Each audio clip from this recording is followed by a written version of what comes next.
요한계시록 2장 18절로 29절 말씀을 제가 봉독해 올리겠습니다. 두아데라 교회의 사자에게 편지하라. 그 눈이 불꽃 같고 그 발이 빛난 주석과 같은 하나님의 아들이 이르시되 내가 내 사업과 사랑과 믿음과 섬김과 인내를 아노니 내 나중 행위가 처음 것보다 많도다. 그러나 내게 책망할 일이 있노라. 자칭 선지자라 하는 여자 이세벨을 내가 용납함이니 그가 내 종들을 가르쳐 꾀어 행음하게 하고 우상의 재물을 먹게 하는도다. 또 내가 그에게 회개할 기회를 주었으되 자기의 음행을 회개하고자 하지 아니하는도다. 볼지어다 내가 그를 침상에 던질 터이요 또 그와 더불어 간음하는 자들도 만일 그의 행위로 회개하지 아니하면 큰 환난 가운데에 던지고 또 내가 사망으로 그의 자녀를 죽이리니 모든 교회가 나는 사람의 뜻과 마음을 살피는 자인 줄 알지라. 내가 너희 각 사람의 행위대로 갚아주리라. 두아데라에 남아있어 이 교훈을 받지 아니하고 소위 사탄의 깊은 것을 알지 못하는 너희에게 말하노니 다른 짐으로 너에게 지울 것은 없노라. 다만 너희에게 있는 것을 내가 올 때까지 굳게 잡으라. 이기는 자와 끝까지 내 일을 지키는 그에게 만국을 다스리는 권세를 주리니 그가 철장을 가지고 그들을 다스려 질그릇 깨트리는 것과 같이 하리라. 나도 내 아버지께 받은 것이 그러하니라. 내가 또 그에게 새벽별을 주리라. 귀 있는 자는 성령이 교회들에게 하시는 말씀을 들을지어다. 아멘. 주께서 꿈꾸는 교회, 오늘은 5번째 시간으로 고난을 넘어 거룩함에 이르다라는 제목으로 말씀을 나누도록 하겠습니다. 2000년 전에 소아시아 교회를 향하여서 예수님께서 하신 말씀이지만 예수님께서 오늘 이곳에 서셔서 저와 여러분에게 주시는 음성으로 믿고 들을 때에 더 큰 은혜가 임할 줄 믿습니다. 사람들은 타인의 성공을 우습게 생각하는 경향이 있습니다. 그저 운이 좋았겠지, 부모 잘 만난 덕이겠지 라고 생각하기 쉽습니다. 하지만 그 자리에 오르기까지 그 사람이 흘린 눈물과 노력, 땀, 고난 등에 대해서는 잘 알려고 하지를 않습니다. 교회에서도 마찬가지입니다. 열심히 신앙생활을 하려는 사람들의 내면의 성장 과정을 도외시하고 나타나는 현상으로만 평가하는 경향이 우리들에게는 있습니다. 미국의 저명한 기독교 저술가 레리 크랩은 지상에서 안전한 곳이라는 책을 통하여서 다음과 같이 말을 합니다. 그리스도를 향한 여정은 그리 쉬운 길이 아니다. 한마디로 말해서 신앙생활이 만만치 않다는 겁니다. 그리스도의 삶은 언제나 우리를 메마르게 하고 좌절감을 안겨줍니다. 저는 설교 후에 가장 큰 좌절감이 밀려올 때가 많습니다. 말씀대로 살지 못하는 성도님들도 언제나 영혼이 메마른 걸 경험할 수가 있겠죠. 또 그리스도를 따르는 사람은 실망의 계절을 따라야 한다고 레리 크랩은 말했습니다. 저는 최근 몇몇 성도님들과 인생의 겨울을 나눈 적이 있었습니다. 깨달은 것은 뭐냐면 인생의 혹독한 겨울을 지날 때 가장 영적으로 성숙해졌다고 하는 공통된 고백이었습니다. 이 두아디라 교회 역시 고난과 역경 속에서 묵묵히 주님의 길을 걸어가는 교회였습니다. 두아디라 교회의 탄생 배경은 성경에 나와 있지 않지만 약간의 사도행전에서 힌트를 발견할 수가 있습니다. 사도행전 16장에 보니까요, 두아디라 시에 사는 자색옥감 장사로서 하나님을 섬기는 루디아라는 한 여자가 말을 듣고 있을 때에 주께서 그 마음을 열어 바울의 말을 따르게 하신지라. 이 두아디라에 살고 있는 자색옥감 장사 루디아라는 여인이 이 바로 두아디라 교회 설립에 있어서 큰 영향력을 끼쳤다는 것입니다. 루디아는 바울이 전한 복음을 받아들인 후에 고향으로 돌아와서 두아디라 교회가 세워질 때에 직간접적으로 개입할 것으로 성석자들은 추측합니다. 한 여인의 희생과 섬김으로 세워진 교회이지만 여러분, 그러나 그 환경은 만만치 않았습니다. 두아디라 지방은 염색 산업이 발전하여서 무역의 중심지였다고 합니다. 우리 주님은 두아디라 교회를 칭찬하실 때에 내가 내 사업과 사랑과 믿음과 섬김과 인내를 나누니 내 나중 행위가 처음 것보다 많도다라고 하십니다. 다시 말하면 세상의 흐름에 따르지 않고 주님을 섬겨노라고 칭찬하시는 것입니다. 세상의 흐름에, 세상의 가치관에 역행하는 인생, 당연히 고난이 뒤따를 수밖에 없지 않겠습니까? 오늘은 두아디아 교회가 받은 고난을 살펴보면서 몇 가지 은혜를 나누고자 합니다. 첫 번째 뭐냐면 교회는 고난을 통하여서 성숙해진다는 것입니다. 여기서 교회라는 것은요, 여러분들 한 명 한 명도 교회인 것입니다. 주님께서 부르셨기 때문에 교회예요. 지금까지 소아시아 몇 교회를 살펴보면서 이 교회들의 공통점을 한 가지 발견할 수 있었는데 그것은 다름 아닌 고난받는 교회였다는 사실입니다. 문제 있는 사람이 교회에 나오면 문제가 해결받고 평강을 누린다고 우리는 전도를 하지만 모든 교회가 고난을 받았다고 하니까 여러분 좀 이상하지 않습니까?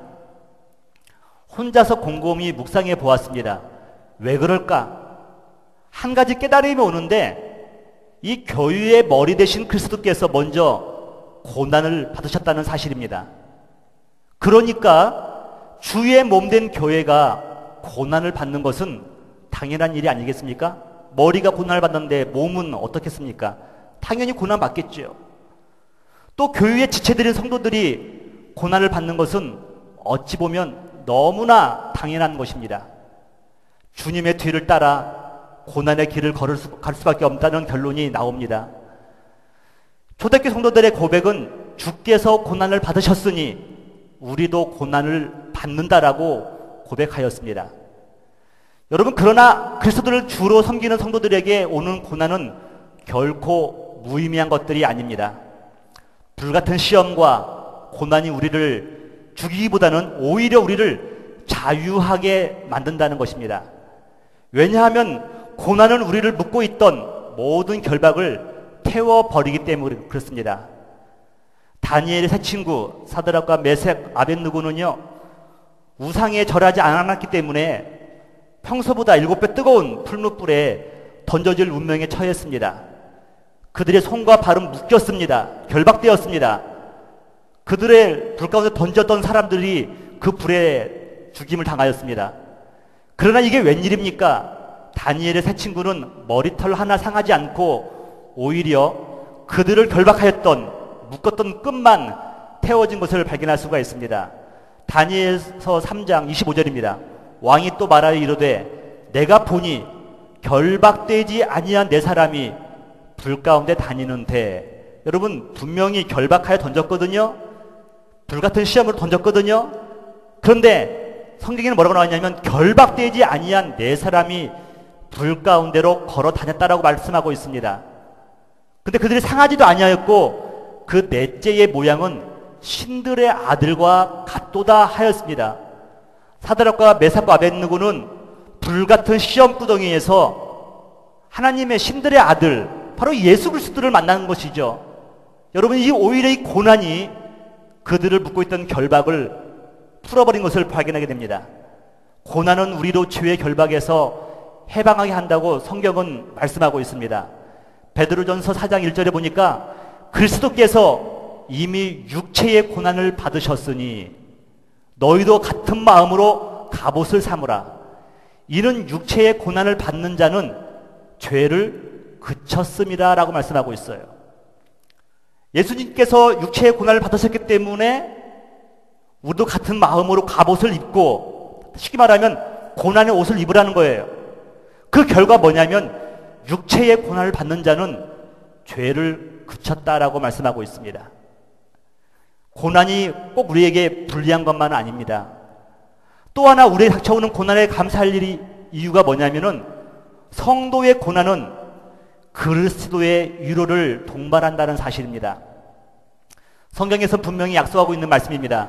고린도 후서 1장 5절에 보니까 그리스도의 고난이 우리에게 넘친 것 같이 우리가 받는 위로도 그리스도로 말미암아 넘치는도다 그랬어요. 그리스도께서 고난을 받으셨는데 넘치도록 받으셨어요. 그로 말미암아서 우리가 받는 또 위로도 그리스도로 말미암아 넘친다라고 말씀하고 있습니다. 고난받는 성도는요, 위로를 받는다는 것입니다. 다른 위로가 아니라 바로 그리스도 위로라는 거죠. 여러분, 그리스도인으로야말로 우리가 삶 가운데서 느끼는 고난을 극복할 수 있는 가장 큰 힘이 된다는 것입니다. 이 위로는요, 때로는 배우자를 통하여서, 사역자를 통하여서, 성도를 통하여서 우리에게 다가오는 것입니다.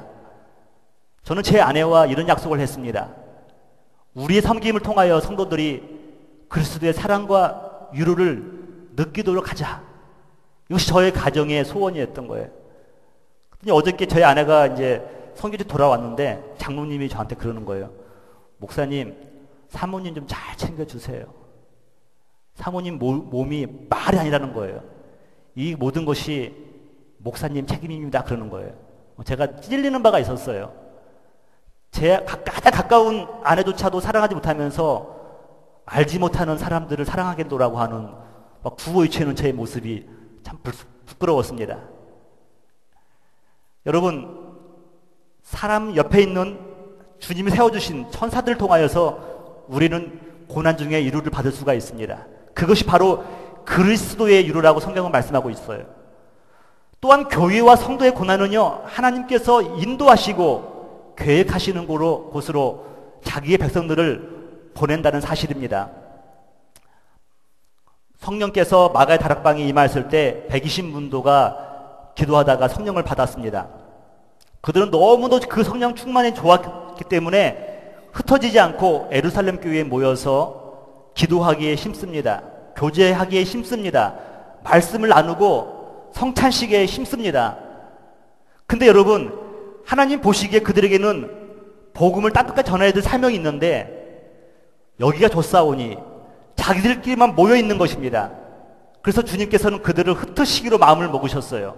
사도행전 8장 1절입니다. 사울은 그가 당함을 마땅히 여기더라.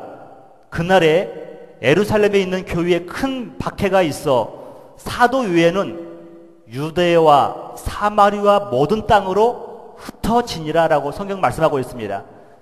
여러분, 제정신인 사람은요, 그 당시 유대인들은 사마리아 땅에 가지를 않습니다.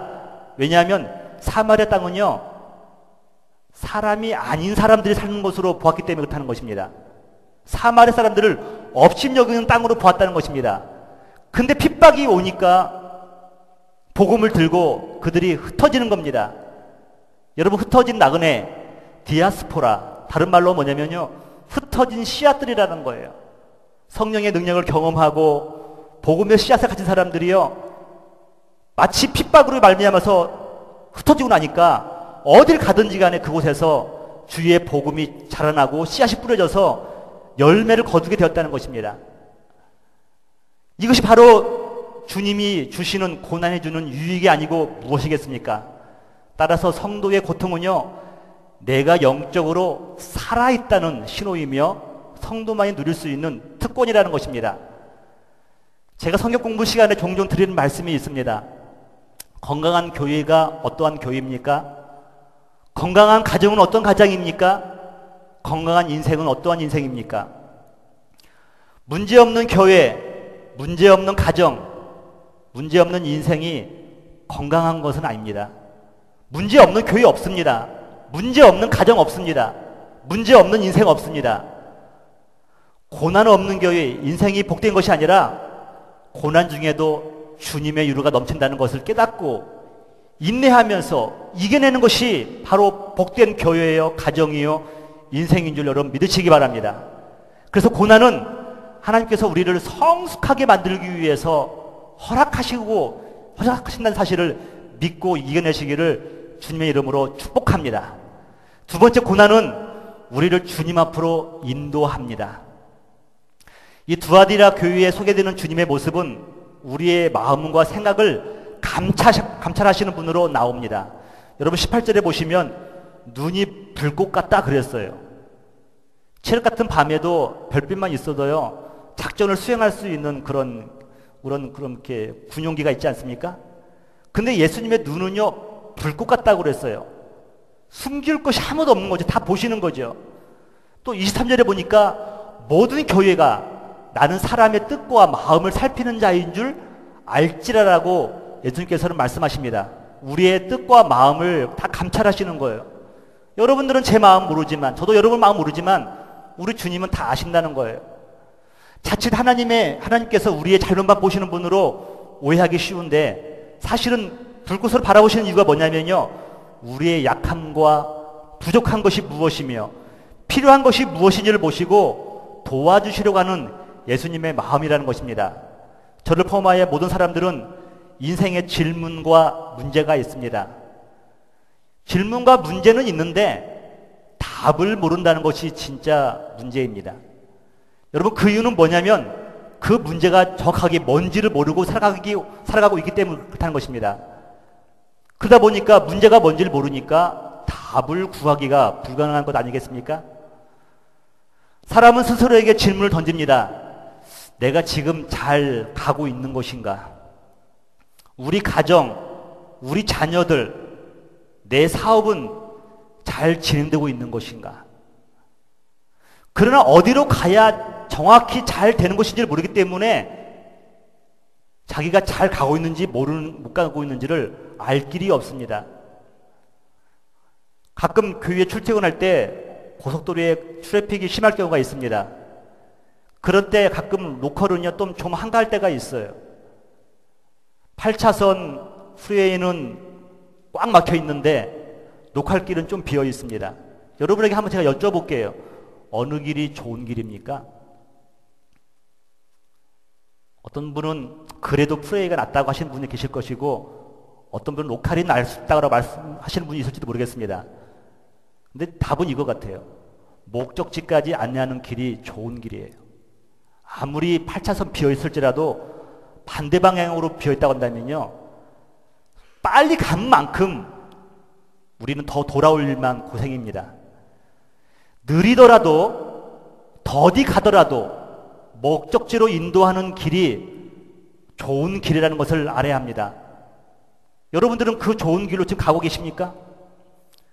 우리는 지식의 홍수시대에 살아가고 있습니다. 하루가 멀다 하고 새로운 정보들이 쏟아져 나옵니다. 홍수가 났을 때 정작 마실 물이 없듯이 새로운 지식의 홍수시대에 참 지식, 참 진리가 무엇인지를 모르고 우리는 혼란스러워할 때가 참 많이 있습니다.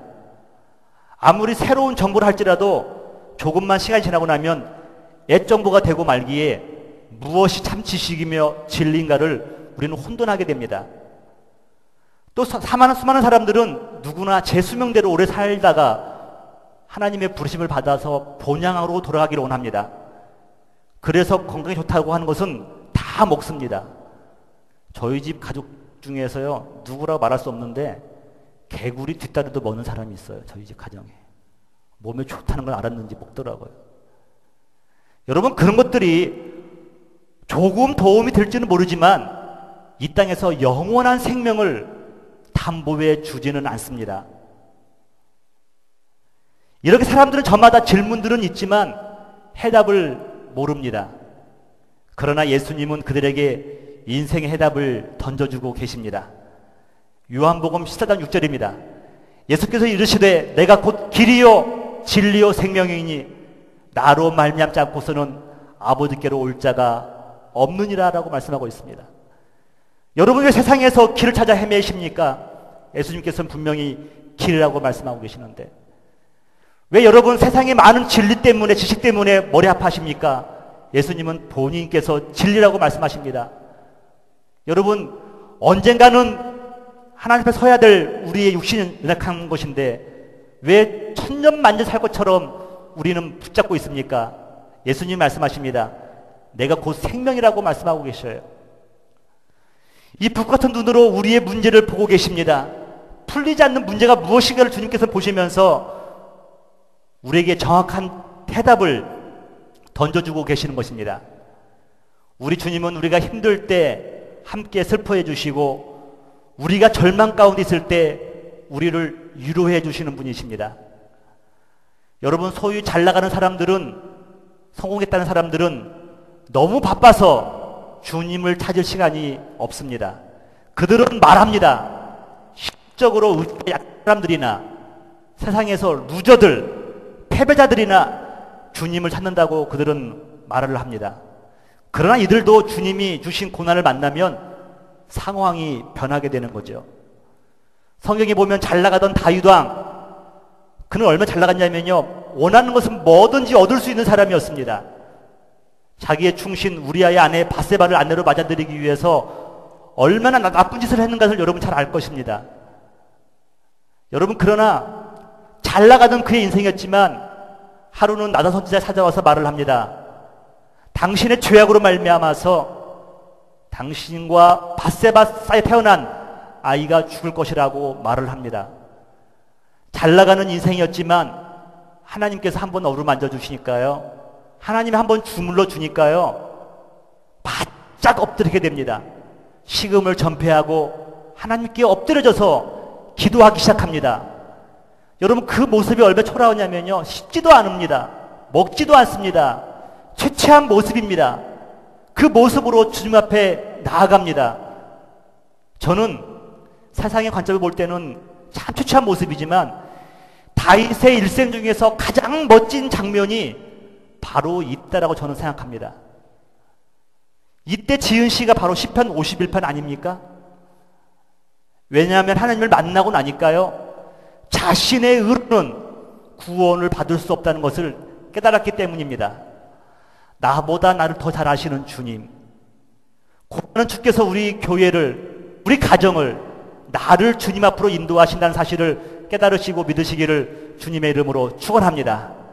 마지막으로 고난은 우리를 거룩함의 삶으로 나가게 한다는 사실입니다. 여러분, 두아디라 교회에서 예수님께서는 책망할 일이 있다고 말씀하십니다. 자칭 선지자라 하는 이세벨을 용납했다는 것입니다. 유대의 7대 왕 아합은 시돈 여인 바로 이세벨을 아내로 맞이하면서 그 아내만 맞이한 것이 아니라 그 여인이 섬기던 모든 우상들도 함께 받아들이기 시작합니다. 그래서 자기만 믿은 것이 아니라 백성들로 하여금 바알과 아세라 신상에 절을 하도록 했습니다. 바로 그 장본이 누구냐면 이세벨이라는 여인이었어요. 두아디라 교회에도 이러한 우상 숭배가 난무했던 것 같습니다. 현실과 타협을 하고 우상 숭배를 하면서 음란한 제사 의식에 동참하여서 자신들의 쾌락을 풀었습니다. 주님은 말씀합니다. 그가 내 종들을 가르쳐 꿰어 행음하게 하였다라고 말씀하고 있어요. 영적으로 음란하고 타락하였음을 지적합니다. 성경에서 음란하다는 것은 뭐냐면요, 다른 것이 아니에요. 우리가 신앙적으로, 영적으로 하나님을 저버리고 우상을 섬겼을 때 음란하다고 말씀합니다. 그러나 하나님은 자기들의 백성들이 영적으로 육적으로 거룩함을 잃지 않기를 원하셨습니다. 데살로니가전서 4장 3절에 하나님의 뜻은 이것이니 너희의 거룩함이라, 곧 음란을 버리고, 하나님의 뜻이 다른 것이 아니라는 거예요. 너희의 거룩함이다. 하나님의 소원이 뭐냐면요, 나 여호와는 거룩하다. 그렇기 때문에 너희도 거룩하기를 원한다는 것입니다. 에베소서 1장 4절에 보니까 곧 창세전에 그리스도 안에서 우리를 택하사 우리로 사랑 안에서 그 앞에서 거룩하고 흠이 없게 하시려고, 주님의 꿈은 이거예요. 하나님의 자녀들이요, 거룩한 삶을 살기를 원하신다는 것입니다. 그래서 그들을 잠시 시험과 고난을 던져주시고 그들에게 말씀하시는 겁니다. 23절에 보시면요, 내가 사망으로 그 자녀들을 죽이리니 모든 교회가 나는 사람의 뜻과 마음을 살피는 자인 줄 알지라. 내가 너희 각 사람의 행위대로 갚아주리라고 말씀하십니다. 왜 주님께서 우리에게 고난을 주십니까? 그 이유는 심플해요. 25절에 보니까 회개하고 내가 올 때까지 굳게 잡으라는 것이죠. 무엇을 잡습니까, 여러분? 믿음을 붙들라는 거예요. 거룩함을 붙들라는 것입니다. 두아디라 교회뿐만 아니라 우리 역시 알게 모르게 세상과 타협하고 또 물질과 자녀가 어느덧 우리의 우상이 되어 있지 않습니까? 요즘 한국 아내들의 우선순위 이렇다는 겁니다. 첫 번째가 뭐냐면 남편의 직업, 두 번째는 자녀의 진학, 세 번째는 자신의 건강이라고 합니다. 여러분, 남편의 직업, 자녀의 진학, 자신의 건강, 하나님의 복이죠. 근데 어느덧 이것이 우선순위가 먼저 되어서 우상이 되고 마른 듯합니다. 하나님은 우리를 회개의 길로 인도하시기 위해 우리에게 고난을 주시는 것입니다. 그렇다면 어떻게 우리는 거룩함을 이룰 수 있습니까? 첫 번째는 그리스도의 보혈의 피를 의지하는 것입니다. 저는 가끔 이런 상상을 해봅니다.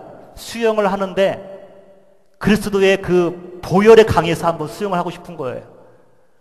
여러분 이런 걸 한번 꿈꿔보세요. 담임 목사가 그리스도의 보혈에 촉촉히 젖혀있는 사람이라고 한다면 그 강단에서부터 뭐가 흘러가겠습니까? 그리스도의 보혈의 능력이 흘러가는 거죠. 그 보혈이요 저뿐만 아니라 여러분들도 깨끗하게 한다는 것입니다. 능력은 또 영향력이기 때문에 그렇다는 거죠. 두 번째는 뭐냐면요, 어떻게 거룩함을 이룰 수 있는 것인가? 주님께 속한 인생이 되는 것입니다. 제가 잘 쓰는 예화가 있어요.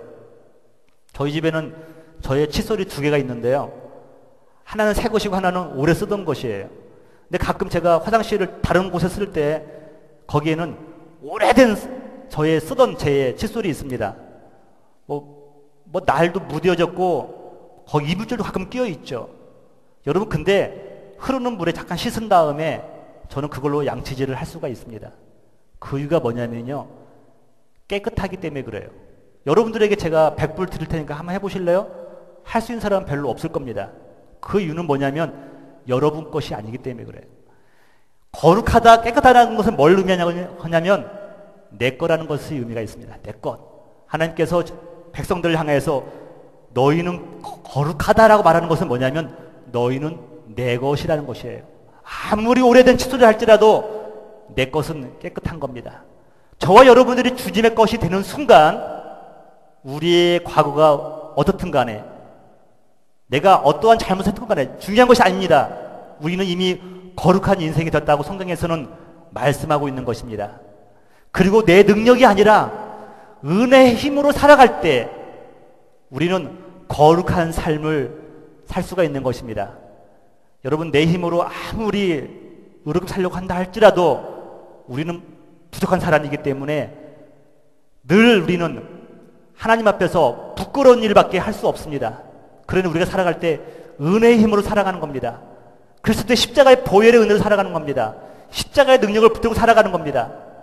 이때는 우리는요 거룩한 삶을 살 수가 있는 것이에요. 마지막으로는요 내 뜻이 아니라 주님의 뜻이 무엇인가를 깨달으면서 그 말씀대로 주님 뜻대로 살아가는 걸 때 거룩한 삶을 살아갈 수 있다는 것입니다. 오늘 주님께서는 끝까지 이기는 자에게 만국을 통치할 권세를 주신다고 약속하셨습니다. 이 땅에서 자기의 욕망을 다스린 사람, 자기의 욕심을 다스린 사람, 천국에서도 다스리는 자가 된다고 약속해 주시는 겁니다. 또 그들에게는 새벽별을 주리라 말씀하십니다. 새벽별은 여러분 예수 그리스도를 상징하는 거예요. 우리의 그릇은 질그릇이잖아요. 이 질그릇이 소중한 이유는 뭐냐면 그 안에 보화 대신 예수 그리스도께서 담겨져 있기 때문에 그렇다는 것입니다. 새벽별을 받은 인생은요 존귀한 삶을 살 수가 있습니다. 기쁨의 삶을 살 수가 있습니다. 영생을 보장한다고 성경에서는 약속하고 있습니다. 우리 주님 다시 오실 때에 심판의 기준은 뭐냐면 우리의 인생의 성공 여부를 묻지 않으실 겁니다. 다만 그리스도의 의의 옷으로 거룩해졌는가 아닌가를 물어보실 것입니다. 여러분에게 말씀을 마치면서 이런 권면을 드리고 싶습니다. 그리스도의 의의 옷으로 단장하십시오. 마태복음 21장 11절에 보니까 임금이 손님들을 보러 들어올세 거기서 예복을 입지 아니한 한 사람을 보고, 여기서 예복은 예수 그리스도의 의의 옷이죠. 이르되 친구여 어찌하여 예복을 입지 않고 여기 들어왔느냐 하니 그가 아무 말도 못하거늘 임금이 사원들에게 말하되 그 손발을 묶어 바깥 어두운 데에 던지리라 거기서 슬피 울며 이를 갈게 되리라 하니라라고 말씀하고 있습니다. 저 여러분들은 초청을 받았습니다. 초청을 받은 자는요 그 초청에 맞게 예복을 입어야 되는 것입니다. 바로 그 예복은 예수 그리스도의 보혈의 옷입니다. 그 옷을 입고 날마다 승리하는 여러분 되시기를 주님의 이름으로 축복합니다. 다 같이 일어나셔서 우리 결단의 찬양 부르시면서 결단의 기도하고 예배를 마치도록 하겠습니다. 우리는 주의 백성이오니 주의 그 큰 이름 선포합니다. 다 같이 일어나시겠습니다.